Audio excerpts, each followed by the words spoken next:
देवी भगवती की कथा यही समझा रही है कि आज जो कुछ भी मनुष्य के भीतर असंतुलित बना है वो कहीं न कहीं शास्त्रों की कमी के कारण है।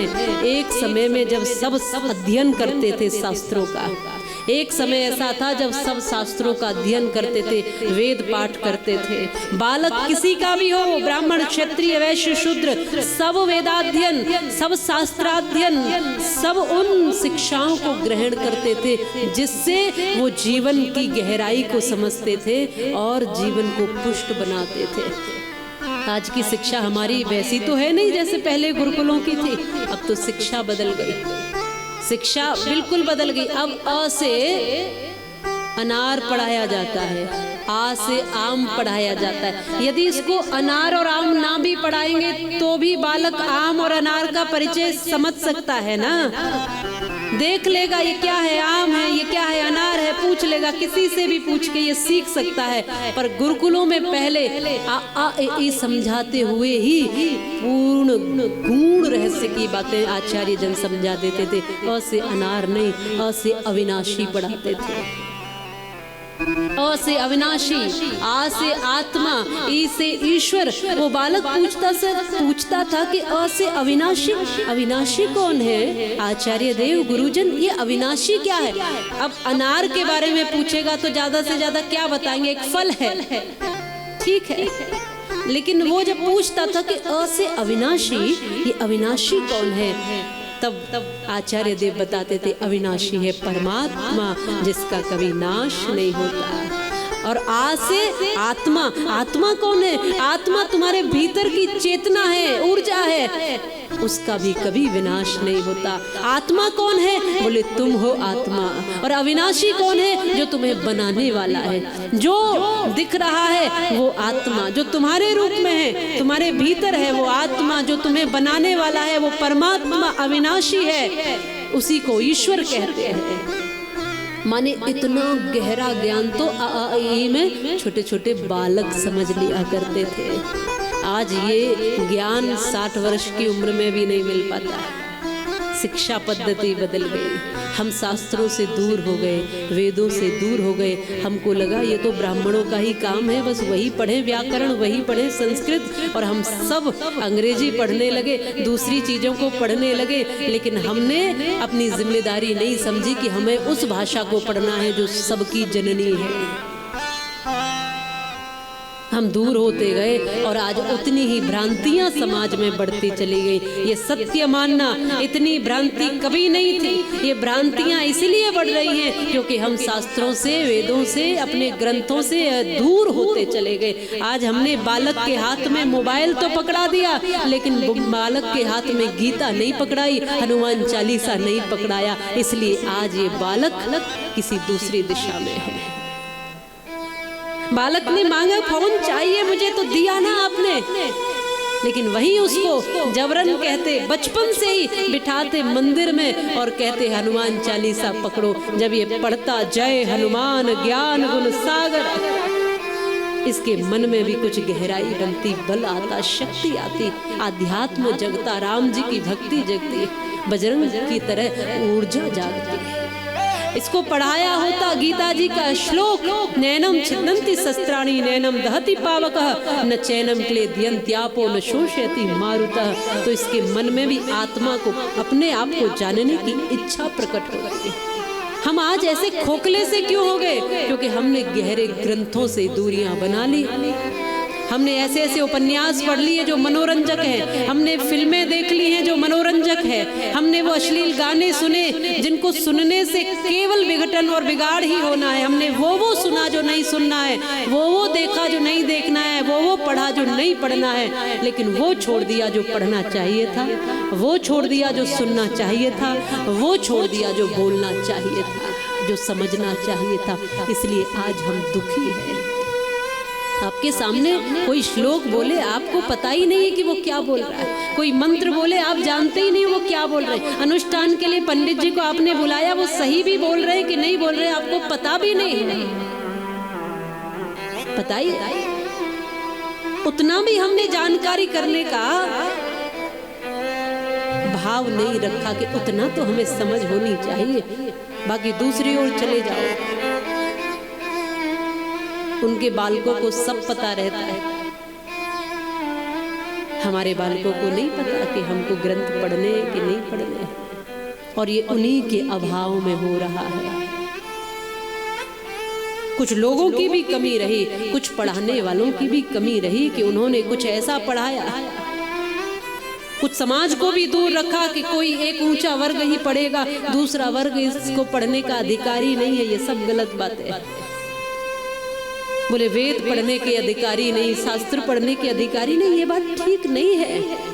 स्वयं वेद कहता है, वेद तो वेद माता का स्वरूप है, यथे मां वाचम कल्याणी मां वदानी जनेभ्यः। स्वयं वेद कहता है कि मैं कल्याणी वाणी हूँ और मेरी वाणी को पूरी दुनिया पढ़ सकती है, स्त्री पुरुष बालक वृद्ध, क्या ब्राह्मण क्षत्रिय वैश्य शूद्र, रे सब पढ़ेंगे, सब ऊंचे होंगे, सब विद्वान बनेंगे। एक गाय भैंस चराने वाला भी संस्कृत जानता था हमारे देश में, एक पशु पालन करने वाला भी व्याकरण जानता था, संस्कृत जानता था, एक किसान भी संस्कृत जानता था। केवल ऐसा नहीं कि बड़े विद्वान ही संस्कृत जानते थे, क्योंकि ये सामान्य भाषा थी। आपने इसको उपयोग करना बंद कर दिया तो ये भाषा मृत होती जा रही है। आपने अपने बच्चों को अंग्रेजी पढ़ाना शुरू किया, इसलिए हर जगह अंग्रेजी का बोलबाला, जिसकी जरूरत होती है उसी की वैल्यू होती है। आप चाहते हो आपके शास्त्रों को सम्मान मिले, आप चाहते हो कि आपके बालक इन भ्रांतियों से दूर जाएं, तो पुनः हमको शास्त्रों को अपने लेकर आना पड़ेगा घरों तक। आप चाहते हो कि ये छोटे छोटे बालक जो हैं ये मोबाइल छोड़ दें, तो इनके हाथ में हनुमान चालीसा, रामचरितमानस या गीता जी पकड़ानी पड़ेंगी। इनकी रुचि शुरू से ही उस क्षेत्र में डालनी पड़ेगी, केवल इसलिए नहीं कि इनको कथावाचक ही बनना है। आप कहते कौन सा इनको कथावाचक बनना है कि प्रवचन करने?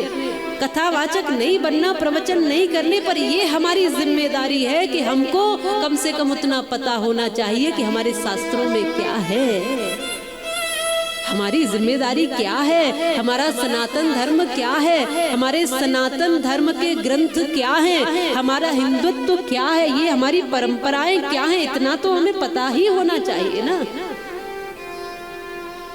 लेकिन लोगों की भी कुछ कमी रही। उन्होंने कहा कि गायत्री मंत्र का जाप सब नहीं कर सकते, गायत्री मंत्र नहीं पढ़ सकते, वेद नहीं पढ़ सकते, महिलाएं नहीं पढ़ सकती, और शूद्र नहीं पढ़ सकते, और ये नहीं पढ़ सकते, वो नहीं पढ़ सकते, दूर हो जाओ। मैं हाथ जोड़कर निवेदन करूंगी कि अब समय आ गया है, शास्त्रों के नजदीक लेकर आओ सबको, शास्त्रों से दूर मत करो इनको।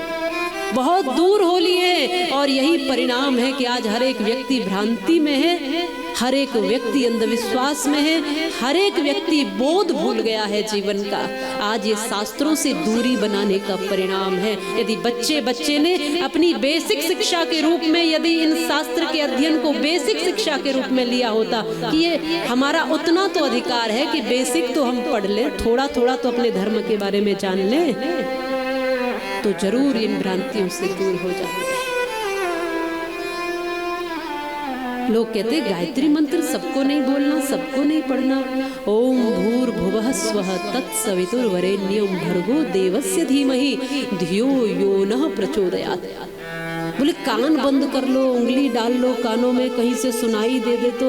अरे जब उंगलियां डाल ली है, सुनाई नहीं दिए वेद मंत्र, इसीलिए तो ये स्थितियां हो रही है, इसलिए तो इतनी भ्रांतियां और मुश्किलें हो रही है। अब तो उंगलियां हटाओ, कान थोड़ा खोलो, इन मंत्रों का उच्चारण भी करो, इन मंत्रों को पढ़ो भी और समझो भी और जानो भी। गहरा गूढ़ रहस्य छुपा है आपके दर्शनों में, शास्त्रों में, तिनके से लेकर ब्रह्म पर्यंत तक का ज्ञान है। फिर अगर इतना समझ लिया होता तो तुम ये नहीं पूछते कि जीवन कैसे जिए, क्या खाएं, कैसे रहें, कैसे बोलें, कैसे चले। अपने आप सब प्रश्नों का उत्तर मिल जाता आपको। आश्चर्य की बात मुझे तब लगती है जब बड़े बड़े लोग ऐसा कहते हैं कि गायत्री मंत्र नहीं पढ़ना है, कारण, और विशेषकर कहते हैं स्त्रियों को भी नहीं पढ़ना है। गायत्री मंत्र का सीधा सीधा सा अर्थ ये है, हे सर्वेश्वर, हे सृष्टिकर्ता परमात्मा, आपके परम तेज को हम नमन करते हैं, उसका ध्यान करते हैं और हमें सुबुद्धि दीजिए, हमारी बुद्धि को सन्मार्ग की ओर प्रेरित कीजिए, ऐसी हम आपसे प्रार्थना करते हैं। अब मुझे बताइए कि इस मंत्र के अर्थ में बुद्धि की मांग की है, वो भी अच्छी सही मार्ग पर चलने वाली बुद्धि, सुबुद्धि की। किसको नहीं चाहिए बुद्धि बताइए? बच्चों को, बड़ों को, स्त्री को या पुरुष को? बुद्धि तो सबको चाहिए, सुलझी हुई बुद्धि, सुमार्ग पर, सुपथ पर चलने वाली बुद्धि सबको चाहिए और बुद्धि तो सभी को चाहिए। इसीलिए इस मंत्र में ये प्रार्थना की है कि हम आपके तेज पुंज को नमन करते हैं और हमें सुबुद्धि दीजिए, सुमति दीजिए, सही मार्ग की ओर हमारी बुद्धि को प्रेरित कीजिए। ऐसा क्या है इसमें? हमने ये मांगना छोड़ दिया, हमने वो सब करना छोड़ दिया जो करना चाहिए था।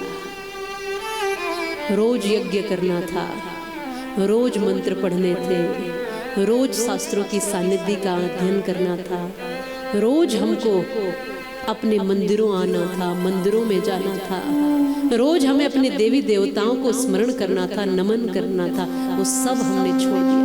रोज हमें प्रणाम करना था, प्रातः उठते ही हमें मंत्र से शुरुआत करनी है, धरती को छूना है, प्रणाम करना है। हमको बताया था ना बचपन में ही, कराग्रे वसते लक्ष्मी, कर मध्य सरस्वती, कर मूले स्थिता गौरी, सबने पढ़ा होगा बचपन में कि आप उठते ही अपने हाथों का दर्शन करिए, ब्रह्म उसी में समाया है, तो मंत्र बोलना पड़ेगा। धरती को स्पर्श करिए, मंत्र बोलना पड़ेगा।